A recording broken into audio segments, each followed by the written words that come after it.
अस्सलाम वालेकुम स्टूडेंट्स, कैसे हैं आप? ठीक हैं, खैरियत से हैं? उम्मीद करता हूँ कि अल्हम्दुलिल्लाह खैरियत से और आफियत से होंगे। आइए, आज का टॉपिक भी हमारा लास्ट टॉपिक से रिलेटेड ही है। लास्ट लेक्चर में मैंने आपको फ्रीक्वेंसी डिस्ट्रीब्यूशन बनाना सिखाया था और फ्रीक्वेंसी डिस्ट्रीब्यूशन जो हमने बनाई थी वो बनाई थी हमने कंटिन्यूस डाटा से। आज हम सीखेंगे कि कैसे डिस्क्रीट डाटा से फ्रीक्वेंसी डिस्ट्रीब्यूशन बनाई जाती है। मैंने आपको ग्रुप डाटा में दो डाटाज, कंटिन्यूस डाटा क्या होता है और डिस्क्रीट डाटा के बारे में सारा डिटेल से समझाया था। अगर कोई नया आने वाला स्टूडेंट्स है तो उसे चाहिए कि हमारा लास्ट लेक्चर देख ले, ताकि क्या नाम है उसको ये डिफरेंस पता चल जाए कि कंटिन्यूस डाटा क्या होता है और डिस्क्रीट डाटा क्या होता है। ठीक है बेटा, नए आने वाले हमारे चैनल को जल्दी से सब्सक्राइब कर लें और साथ ही जो बेल का आइकन है उसको प्रेस कर लें ताकि हमारी वीडियोस उससे वक्त पर मिलती रहे और बहुत ज़्यादा सीखता रहे। तो चलिए अपने क्वेश्चंस की तरफ बढ़ते हैं और आज का काम शुरू करते हैं। आज का टॉपिक भी हमारा टॉपिक फ्रीक्वेंसी डिस्ट्रीब्यूशन ही है, लेकिन लास्ट लेक्चर में जैसा कि हमने कंटिन्यूस डाटा से सीखा था, तो आज हम सीखेंगे कि कैसे डिस्क्रीट डाटा से फ्रीक्वेंसी डिस्ट्रीब्यूशन बनाई जाती है। तो चलिए अपने काम की तरफ बढ़ते हैं। फ्रीक्वेंसी डिस्ट्रीब्यूशन ड्रा करते हैं।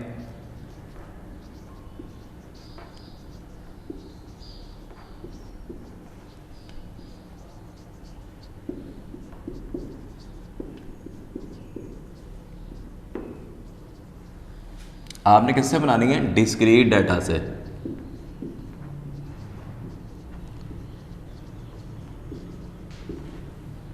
आप फ्रीक्वेंसी डिस्ट्रीब्यूशन ड्रा करेंगे, किससे ड्रा करेंगे? डिस्क्रीट डाटा से। तो कैसा उसका क्वेश्चन होगा? इस तरह की कुछ उसको आपको वैल्यूज़ गिवन होंगी। देखिए, ये अपने पास से कुछ वैल्यूज़ मैं रख के आपको समझा रहा हूँ कि कैसे आपको क्वेश्चंस में वो वैल्यूज़ पूछ सकता है।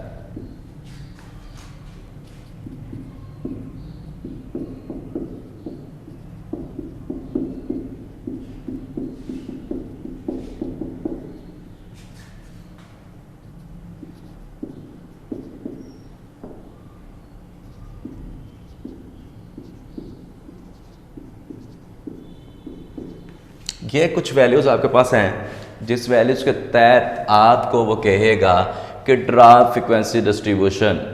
Draw frequency distribution. बेटा वो आपसे क्या कहेगा कि ड्रा फ्रीक्वेंसी डिस्ट्रीब्यूशन। ठीक है, क्वेश्चन आपको समझ आ रहा है, लिखने की ज़रूरत नहीं है। तो हम फ्रीक्वेंसी डिस्ट्रीब्यूशन ड्रा करने के लिए, देखिए आपको वो क्वेश्चंस में बुक से अगर क्वेश्चन की स्टेटमेंट्स एकदम अगर मैं पढ़ दूँ और आपको समझा दूँ, जो आने वाले आप क्वेश्चन सोल्व करेंगे, तो उसमें वो क्या कहता है? कहता है total number of letters. Total number of letters, अगर इसी को मैं बात करूं और कह दूं टोटल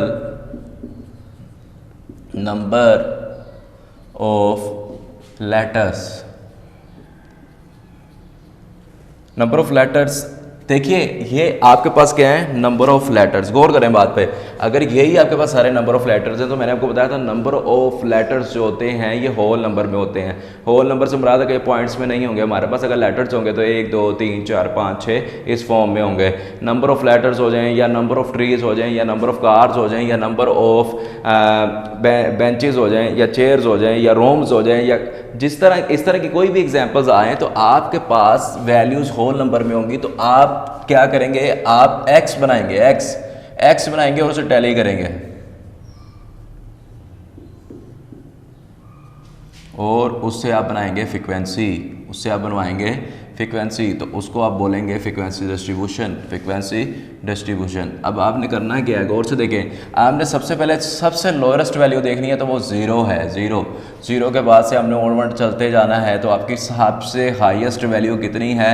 10। आपकी सबसे हाईएस्ट वैल्यू है 10, तो आपने 10 तक जाना है। अब आपने करना क्या है?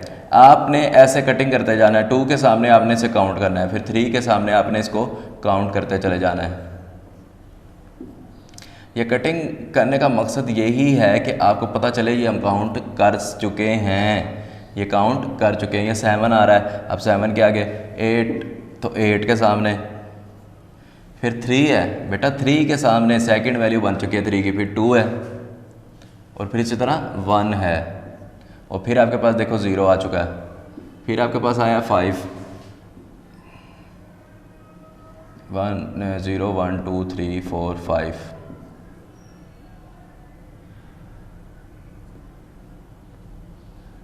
ठीक है, ये 5 तक हम आ चुके हैं। तो 7 के सामने हमारा कटिंग करने का मकसद सिर्फ और सिर्फ यही होता है कि अगर हम रुक भी जाएं तो हमें पता है हमने दोबारा कहाँ से स्टार्ट करना है। अगर हमने कटिंग नहीं की हुई तो हमें तो प्रॉब्लम हो जाएगी कि हम कहाँ पर थे। तो देखिए मैंने 7 तक कटिंग किया, इसका मतलब मैं 7 तक हूँ, शाम को कर लूँ, अगले दिन कर लूँ, किसी भी दिन कर लूँ, मुझे कोई टेंशन ही नहीं है। लेकिन अगर आपने कटिंग नहीं की सारी वैल्यूज़ को, तो आपको कहीं ना कहीं याद रखना पड़ जाएगा कि कहाँ से दोबारा शुरू करना है। तो अगली वैल्यू हमारे पास आ गई है 6 को भी काउंट कर लेते हैं।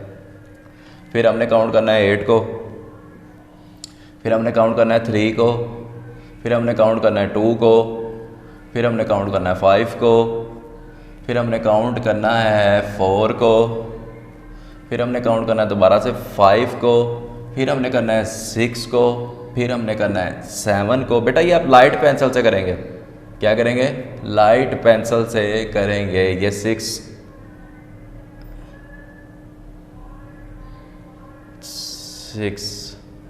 ये 7, आपने लाइट पेंसिल से कटिंग करते जाना। ये 8 और ये आपके पास आ गया 9 और ये आपके पास आ गया 10, ये आपके पास दोबारा से आ गया 4, तो गौर करें 4, और फिर आपके पास दोबारा से आ गया 5। मैंने आपको लास्ट टाइम भी समझाया था कि जब आप इस तरह 4 लाइंस लगाते हैं तो या तो आप इस तरह कटिंग करेंगे तो आपके पास 5 हो जाएगा, या आप क्या करेंगे, इस तरह करेंगे तो आपके पास क्या हो जाएगा 5। तो देखिए हमारे पास ऑलरेडी ये 4 बन चुकी थी, 5वीं वैल्यू लगाने के लिए ये मैंने किया तो ये इक्वल टू 5 हो गया।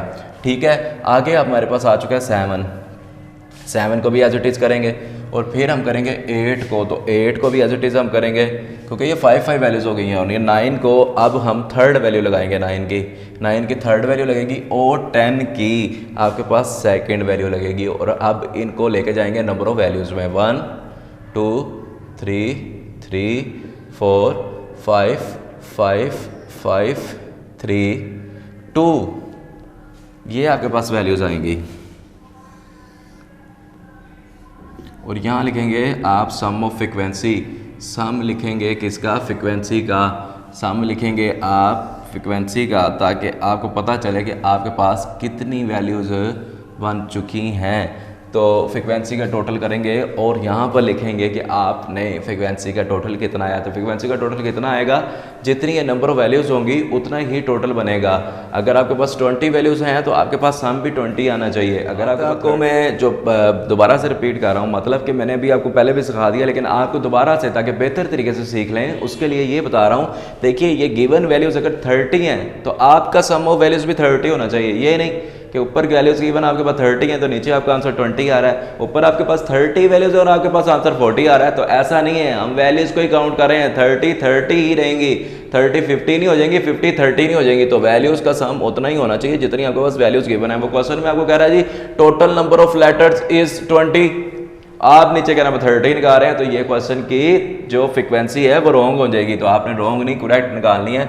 तो इनका सम कर लें, 1 ये हो गया 3, 2 ऐड करेंगे तो 3 और 3 6, 6 और 3 9, 9 और 3 जब आप ऐड करते हैं, 9 और 4 को जब ऐड करते हैं तो ये 13 आता है। 13 में जब आप ऐड करेंगे 5 तो आपके पास 18 हो जाएगा, 18 में जब ऐड करेंगे तो आप 5 तो आपके पास 23 होगा, 23 में जब आप 23 में जब आप क्या नाम है ऐड करेंगे 5 28 हो जाएगा, 28 में जब आप ऐड करेंगे 3 तो 28 में जब 3 ऐड करेंगे 31 और 31 में 2 ऐड करेंगे तो टोटल नंबर ऑफ वैल्यूज़ आपके पास कितनी बनेंगी 33। चूँकि ये मैंने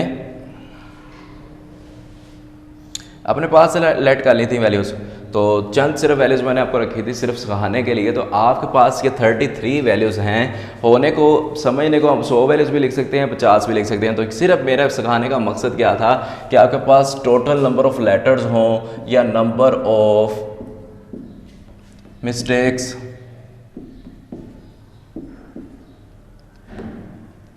इन टाइपिंग। देखिए नंबर ऑफ मिस्टेक्स जो होंगी वो कितनी हो जाएंगी, आप कितनी गलतियां कर लेंगे? अगर आपने 500 लफ्ज़ लिखा है तो आप 100 गलती कर लेंगे, 50 कर लेंगे। ये तो कैंडिडेट पे है ना कि वो कितना अच्छा लिखता है। तो ये गलतियां पॉइंट्स में तो नहीं हो सकती, लेकिन वो उनको हम जब भी टैली करेंगे तो हम उसको एक्स फॉर्म में लिखेंगे, और एक्स को भी क्लास ही बोलते हैं, लेकिन ये डिस्क्रीट डाटा की क्लास होती है। तो आपने जो वैल्यूज़ उसने गिवन दी हुई हैं वो आपने नोट करनी है, उनको टैली करना है और फ्रिक्वेंसी बना देनी है। जी बेटा, उम्मीद करता हूँ कि नाम है अच्छे से आपको समझ आई होगी और इसकी अच्छे से प्रैक्टिस कीजिएगा। इंतहाई इंपॉर्टेंट टॉपिक है आईकॉम के स्टूडेंट्स के लिए और इसी तरह फर्दर काफ़ी क्लासेस के लिए, मैट्रिक के लिए। तो इसके अच्छे से प्रैक्टिस कीजिए और हमें अपनी राय का इजहार कीजिए कि कैसा आपको समझ आ रहा है। जल्दी से हमारा चैनल को भी सब्सक्राइब कर लें ताकि हमारी नई वीडियोस आपको टाइम पर मिलती रहें। फ़ी अमानिल्लाह, अस्सलाम वालेकुम।